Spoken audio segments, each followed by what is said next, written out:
you and I haven't talked about this, but our great friend of the show, Jim Cornette, has been very, very critical of AEW, and he's even started to, I think, occasionally refer to the promotion as all petite wrestling, knocking the size of the performers. And a few weeks ago, I saw his co-host send a tweet out that he was about to post a new episode of himself and Jim Cornette.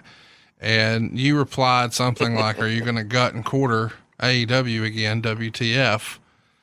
What's your take on, I'm sure you've heard some of Corny's criticisms. Have you guys spoken in real life? Do you just hear the show and see the social media feedback, or where are you with Corny these days on AEW? We're still friends. We've never agreed on all kinds of things because he's the kind of guy that very rarely has a compromising moment.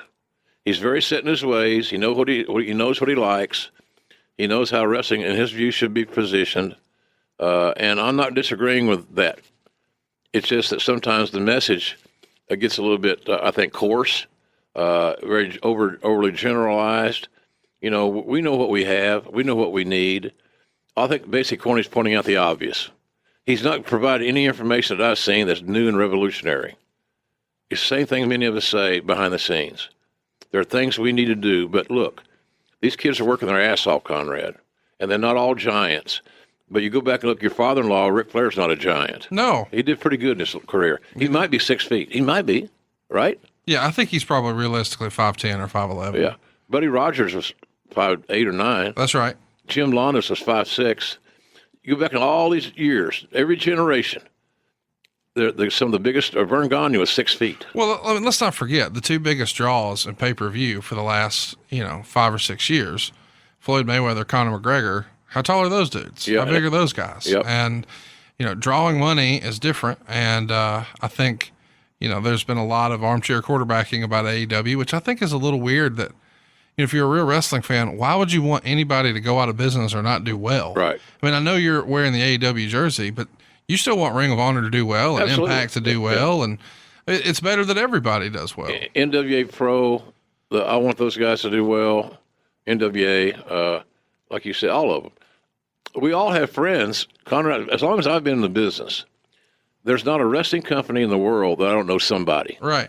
Somebody of some level of influence. So for me to have such a narrow-minded, ignorant point of view that I want their brands to suffer so my brand can grow I'm being a coward. That's like I tell our guys now. I don't care what NXT does. I don't care who's on that show. It's irrelevant to me. I want them to do well. I have friends that work there that have been working there a long time. There are people there that I signed that, Randy Orton's hotter than hell right now. I signed Randy Orton. You think I want Randy Orton to fail? Of course not. So that's how I look at it, is that if you're a wrestling fan, either support everybody and their families to make a living, or just hold all your overt criticism to yourself. It's a negative influence. And the more negative you bring into your life, and you feel like you got to carry it around and then distribute your negative bullshit, just distribute it someplace else. I'm not interested. I want everybody to do well in our business. And I think if you're a real fan, you love wrestling, we all should think something along those lines. It's amazing to me that, all of this has happened so quickly with, the rise of AEW, and it makes me wonder, in an alternate universe, and obviously this isn't going to happen for a variety of reasons, but in an alternate universe, how money would it be if everything that Corny has been saying and doing was just leading to lay the groundwork that the Revival's going to come in, managed by Jim Cornette, and go head to head with the Young Bucks? Man, that's old school great shit that we're not going to see, but it'd be something else. Yeah, I don't know that Corny's he'd probably curse me for even saying it. I don't think Corny's on the top of the recruiting list right now. He doesn't he won't fly. Some of the shows we do. Can you imagine the heat? Oh, hell yeah, it'd be great. If he walked in. It's money. Oh. But egos get in the way of money, and that's sad. Yeah. And if you go back to the basics of why everybody got in the business, I got in the business because I love the wrestling business, and I wanted to try to find a spot as a performer and not being a wrestler or a manager. So it didn't leave me a lot of options. Ring announcers don't make any money unless you're right. Michael Buffer. Sure. No offense to Justin Roberts. They make money, but it's not the same kind of money that you make your talent, regular talent. I had to find my way. I had to find what can I do to hang around a little while, and maybe get good at it, and so I could actually earn a decent living. You know, I kid myself about. I had 2 ex-wives, and I paid for their college education. I had 2 daughters. I love them. It took them 9 years consecutively to get college degrees. So I had obligations. I had family. The wrestling business paid for these educations and the houses and the cars. So I lived the life, a good life, still am, but because of the wrestling business. So we can't do that, Conrad, if we're all sniping each other and bitching and moaning about the least little thing. It's just so it's boring now. It's like watching. It's like this. You know, when the wrestlers you have a big tag match and they gather outside the ring, and that one guy's left in the ring, and they all hang around for a while till he gets his speed up, so that person can jump over the top rope and they'll catch him. Now, what logic does that make with anybody? Stop and think about it. So you got friends and foes standing side by side, not fighting. They're not fighting, and we're waiting to catch, like we're the Flying Melindas. And if we don't catch you, you're going to go over to the Niagara Falls and near death. So now we see that every match, every show, seemingly somebody's going to do something along those lines, and nobody ever wins with it. It used to be a great high spot. It's now mundane. It's like a side headlock takeover. I've seen it before. I got it. Okay, move on. And I think that that's just kind of some crazy stuff that we don't need to. To me, it's counterproductive. But I still love the wrestling. But golly, am I wrong about that? Is it illogical to you, or am I just overthinking the damn thing? I may be overthinking it. I don't know. Yeah, maybe you're overthinking it a little bit. But I mean, I do think that there's some other stuff that's been illogical that we've slowly moved away. The old, punching a guy in the corner 10 times and having the crowd count along, or giving him, 10 headbutts. Yeah, here's the irony of that deal too. You punch a guy in the face 10 times, right, Conrad? Right. My dad told me this when I was in the 4th grade. That's a long time, over 50 years ago. Because that used to happen back in the 60s on TV matches. The babyface finally makes his comeback.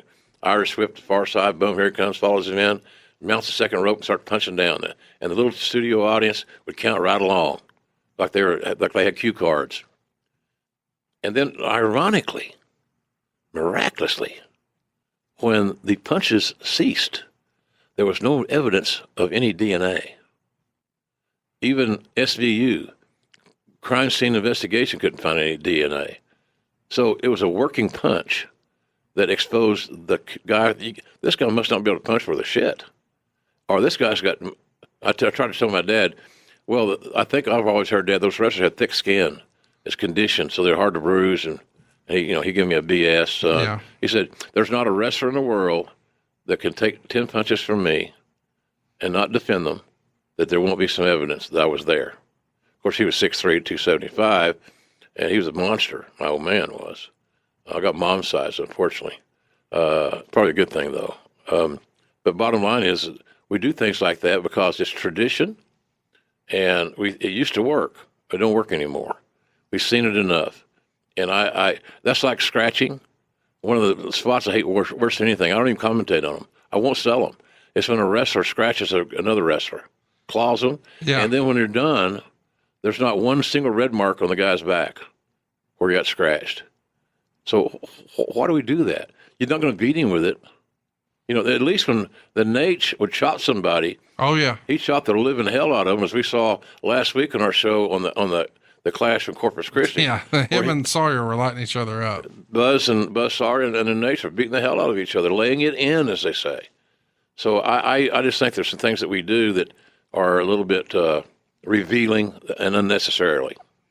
Well, in an alternate universe, Cornette at an AEW show would be great. Melt. Yeah, it'd be great. Look, and I'm not angry at Corny over, I've known Corny since the Mid-South days in the mid-'80s. This is worth mentioning too. And I don't have Corny and I are friendly, but we don't exchange birthday cards or anything. Mm-hmm.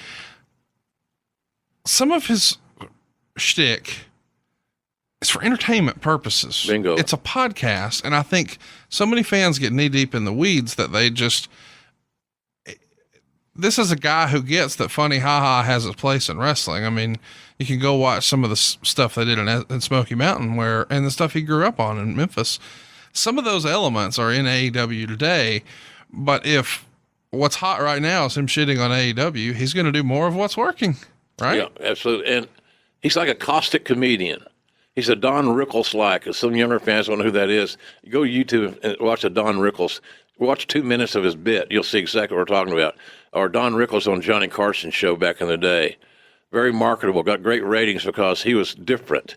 He spoke his mind, and you didn't know how serious he was, but you thought it was all BS. He's working us.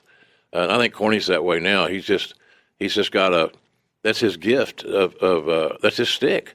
That's how he gets laughs and viewers and listeners. So again, I've never been angry at him, but I don't agree with his assessment of the things because number one, he doesn't know these kids like I do. He doesn't know the young bucks like I do. He doesn't know all these other young guys that he's knocked. And I look, I didn't know them either. I've had to learn, and I'm still learning more about them. But I'm trying to learn more about them. I want to learn more about them. But he hasn't had that opportunity, nor given it the opportunity. So all he's done is point out a lot of problems that we're all aware of that are not discovery. Oh, my God, I never thought of it that way. He's not said anything that's revolutionary. He said the obvious. And by God, he's right on a lot of things. Hey, it's Conrad Thompson. Thanks for checking out the podcast here on YouTube. Be sure to hit the subscribe button and the notifications bell so you get a notice anytime we upload some new content. And go save yourself some money right now. If you're in a 30-year loan or you have credit card debt, it's not a matter of if I can save you money. It's a matter of how much. Find out right now for free at SaveWithConrad.com.